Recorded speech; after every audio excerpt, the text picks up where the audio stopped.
मैं शिवजी पाठक मोकामा से बोल रहा हूँ। भारत का एक नागरिक होने के चलते मैं बांकीपुर उप विधानसभा चुनाव के बारे में कुछ कहना चाहता हूँ। साथियों,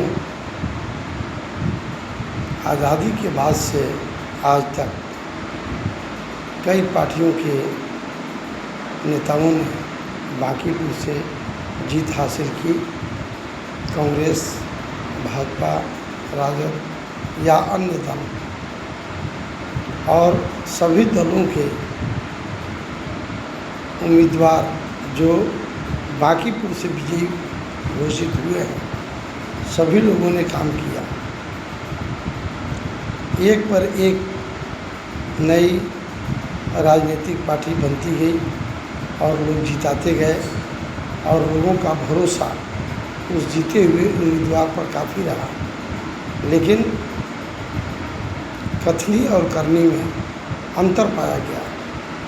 अभी आपके सामने एक नई पार्टी का गठन हुआ जिसके संस्थापक प्रशांत किशोर हैं और उनके पार्टी का नाम जन सुराज है। प्रशांत किशोर एक ऐसे व्यक्तित्व का नाम है जो 10 मुख्यमंत्रियों को उन्होंने हिंदुस्तान में जिताया। यहाँ तक कि प्रधानमंत्री को भी जिताने में उनका काफ़ी योगदान रहा। एक अच्छे रणनीतिकार हैं, विदेश तक इन्होंने काम किया है और आज काम कराने, पार्टी को जिताने का काम उन्होंने काफ़ी किया। लेकिन इनके साथ में जो वादा किया गया उम्मीदवारों के द्वारा, नेताओं के द्वारा, पार्टियों के द्वारा, उस उम्मीद पर पार्टी के लोग खरे नहीं उतरे। इसलिए इन्होंने सोचा कि मैं बिहार का पुत्र हूँ और बिहार की धरती पर ही हमें कुछ करना चाहिए। ये सूझबूझ आई और बिहार उन्होंने पैदल यात्रा की। 3 वर्षों से लगातार पद यात्रा उन्होंने की। गांव, कस्बों, प्रखंड, जिला और राज्य तक उनका सफ़र रहा। लोगों के बातों को उन्होंने समझा, जाना, बहुत करीब पहुंचकर लोगों के दुख दर्द को उन्होंने सुना। दिल को उन्हें चोट भी लगी और उन्होंने अपने मन में सोचा कि ये यात्रा जो मैं आज कर रहा हूँ, ये आज से 10 साल पहले मैं किया रहता तो आज बिहार का कुछ तस्वीर अलग रहता। लेकिन बीती ताई बिसारिए, आगे की सुध ले। अब जो समय बीत चुका उस पर चर्चा करना बेमानी होगी। अभी वे बांकीपुर उप विधानसभा चुनाव जो होने वाला है उसमें वे सशक्त उम्मीदवार के रूप में खड़े हुए हैं और जनता का प्यार उन्हें भरपूर मिल रहा है। पिछले विधानसभा चुनाव में भी बहुत तैयारी के साथ जनता उनके साथ रही और उनके हुजूम को देखकर, भीड़ को देखकर अच्छे अच्छे पार्टी के लोगों की नींद उड़ गई थी। लोगों के अंदर ये बात आ गई कि अब हमारी पार्टी चुनाव नहीं जीतेगी। प्रशांत किशोर की पार्टी में इतना दम हो गया और इतनी लोकप्रियता उन्होंने हासिल की कि पुराने नेताओं की नींद उड़ गई। अंततः निराश हो करके और एनडीए के उम्मीदवार और जो एनडीए के रणनीतिकार लोग हैं, उन लोगों ने पब्लिक को ये सोचा कि अब तो हम लोग की हार निश्चित है।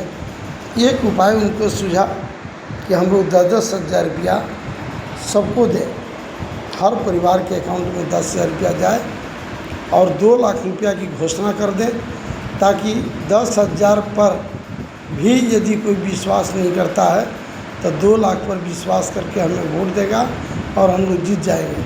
और यही हुआ कि 10,000 के लोभ में लोग अपना वोट दिए और एनडीए अपना सरकार बिहार में बना ली। लेकिन जीतने के बाद 2 लाख की चर्चा खत्म हो गई। आज मैं प्रशांत किशोर जी से ये कहना चाहता हूँ कि आपकी लोकप्रियता उस समय भी ज़्यादा थी और आज भी बांकीपुर में है। पूरे जोश खरोश के साथ लोग आपके साथ लगे हुए हैं, लेकिन अंदर से आपको ये मन में रखना पड़ेगा इस बात को कि अंदर ही अंदर लोग 1-1 लाख रुपया अकाउंट में फिर नहीं दे करके चुनाव जीत जाए, क्योंकि वे लोग चंदा इकट्ठा करते हैं और पब्लिक को उसी चंदा से, पब्लिक से पैसा लेकर के उसी पब्लिक को घोषणा करके लोग दे देते हैं और पब्लिक गुमराह होकर के वोट दे देती है। प्रशांत किशोर जी के पास अपना पैसा है, अपनी सोच का, अपने दिमाग का पैसा है। वो पैसा लुटा हुआ नहीं है कि वे ऐसे ही बांट दें और सबको वोट लेने के लिए, ये नहीं। यही कारण है कि प्रशांत जी को एक भी सीट बिहार में नहीं मिली। पैसे के लोभ में आकर के लोग एनडीए को वोट दिए, 10,000 रुपया, 2 लाख रुपया पर विश्वास करके, और उसे कुछ नहीं हुआ। सरकार तो उनकी बन गई और अभी जो स्थिति है, नीतीश कुमार को मुख्यमंत्री के रूप में पुनः लोग देखना चाहते थे, लेकिन नीतीश कुमार के नाम पर चुनाव जीता गया और 6 महीना बीतने के बाद नीतीश कुमार को यहाँ से हटा दिया गया, सम्राट चौधरी को मुख्यमंत्री बनाया गया। यदि सम्राट चौधरी या किसी अन्य नेता का नाम चुनाव से पहले घोषणा की गई रहती तो शायद बीजेपी बिहार में नहीं जीतती और एनडीए की सरकार नहीं बन पाती, क्योंकि नीतीश के अलावा कोई विकल्प लोगों को नज़र नहीं आता था। ये जनता के साथ में 100% धोखा हुआ है। अब हर दृष्टिकोण से आप देखिए, ठंडे के मौसम में झुग्गी झोपड़ी में रहने वाले दलित लोग, जिनके 2 साल 3 साल के बच्चे रहे, गोद में बच्चे थे, उनके घर को बुलडोज़र से गिरा दिया गया। घर को बुलडोज़र से गिराने से पहले उन लोगों की व्यवस्था कर देनी चाहिए थी कि उनके बच्चे ठंडा में ठिठुरे नहीं और किसी बीमारी के शिकार नहीं हो, लेकिन ये नहीं सोचा गया। इतना निष्ठुर कदम सरकार के द्वारा उठाया गया कि वे लोग त्राहिमाम करके घर से निकल गए और रोड पर सोने के लिए वे आतुर हो गए, जिनका कोई नहीं, आसमां के नीचे आसमां ही उनका छत रहा और कोई देखने वाला नहीं। अभी इसके अलावे कई घटनाएं बिहार में घटी हैं, कई घटनाएं घटी है जिस पर सरकार अनसुनी कर रही है और उस पर कोई भी गंभीर रूप से विचार नहीं कर रही है। प्रशांत किशोर जी का जो एजेंडा था चुनाव में, वो एजेंडा बिहार के लायक था। बिहार में उस तरह का एजेंडा आज़ादी के बाद से लेकर के अभी तक किसी पार्टी के किसी शीर्ष नेताओं का नहीं रहा है और न उम्मीदवार का रहा है। पलायन को रोकना, रोजगार देना, हर प्रखंड में स्मार्ट स्कूल बनाना, ये प्रशांत किशोर के एजेंडा में है।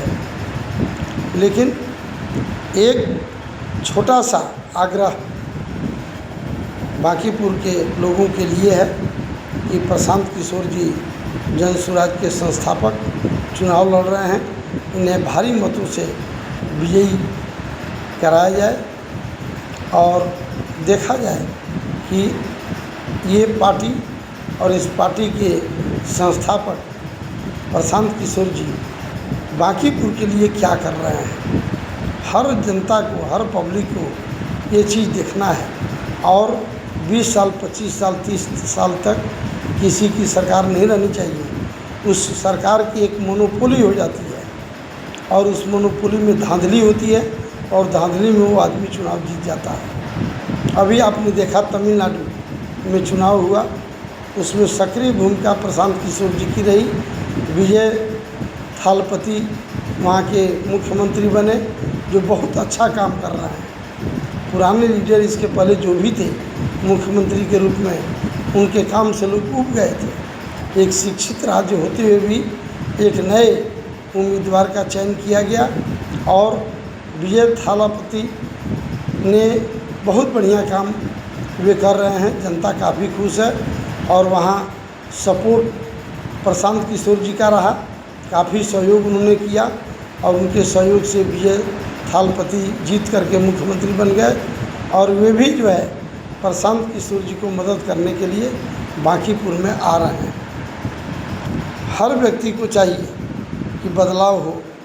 बदलाव प्रकृति का नियम है।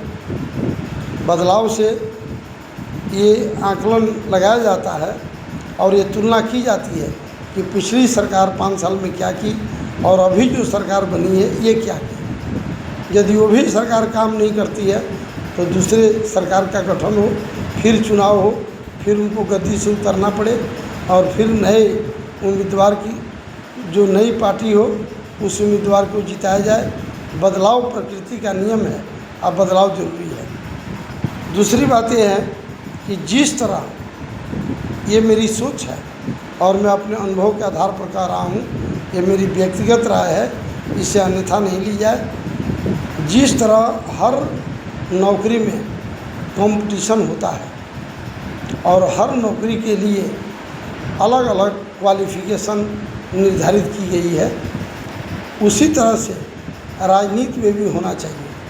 जैसे मुखिया के लिए मैट्रिक पास और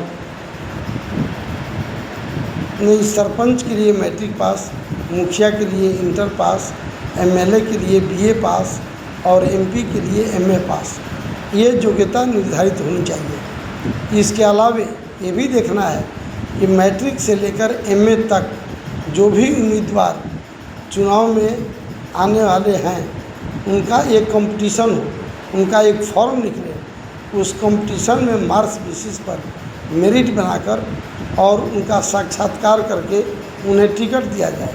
और ये भी देखा जाए उनका बैकग्राउंड क्या है। यदि बैकग्राउंड पढ़े लिखे होने के बाद भी आपराधिक छवि का है तो उनका टिकट कैंसिल किया जाए और उनके रिजल्ट को निरस्त किया जाए। योग्यता के आधार पर यदि आप करते हैं तो योग्य आदमी जो बेदाग है, जिनके चरित्र पर कोई दाग नहीं लगा, वैसे लोग यदि आते हैं राजनीति में कंपटीशन के माध्यम से तो काम बहुत अच्छा होगा और देश में जो भ्रष्टाचार है वो खत्म हो जाएगा। जितने गंदी हरकतें लोग कर रहे हैं वे सब खत्म हो जाएगा और देश सुचारू रूप से चलेगा, पढ़े लिखे लोगों से चलेगा और उनका छवि शुरू से ही अच्छा रहा है, इसलिए कभी वो गलत काम नहीं कर सकते। इस तरह की व्यवस्था यदि लागू हो तो ये देश के लिए भला होगा और जनता एक सुकून महसूस करेगी और लोगों को अच्छा बुरा का ज्ञान भी होगा और लोग अपना काम सुचारू रूप से करेंगे, सरकार अच्छी चलेगी। कोई भी पार्टी आती है लेकिन इन बातों पर वो ध्यान नहीं देती है।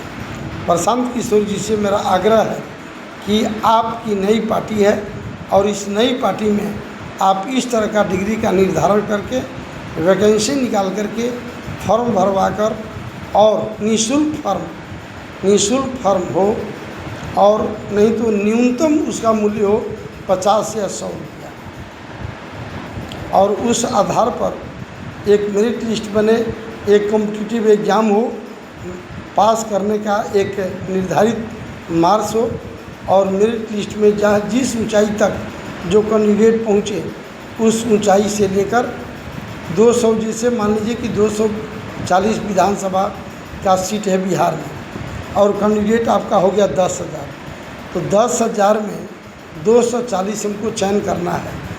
तो यदि 100 अंक का हम एग्ज़ाम लेते हैं और 95 तक यदि जाता है कट ऑफ 95 से आकर 75 तक यदि आपका 240 हो गया तो 74 को नहीं लिया जाएगा और 75 से 95 तक के बीच में जितने उम्मीदवार हैं, कम से कम 1 महीना में उनका बैकग्राउंड का तहकीकात कर लिया जाए, उनके गांव से लेकर के और हाई कोर्ट तक उनकी छवि क्या रही है। छवि अच्छी है तो उन्हें निःशुल्क टिकट देकर चुनाव लड़ाया जा सकता है। चुनाव में कोई बैनर, पोस्टर, बाजा, गाड़ी की ज़रूरत नहीं है। एकदम सामान्य रूप से चुनाव हो। चुनाव में मैं देखता हूँ कि करोड़ों रुपया, अरबों रुपया खर्च किए जा रहे हैं और उसका बोझ जो है आम जनता पर पड़ रही है। इसीलिए हर क्षेत्र में महंगाई की मार ज़्यादा है।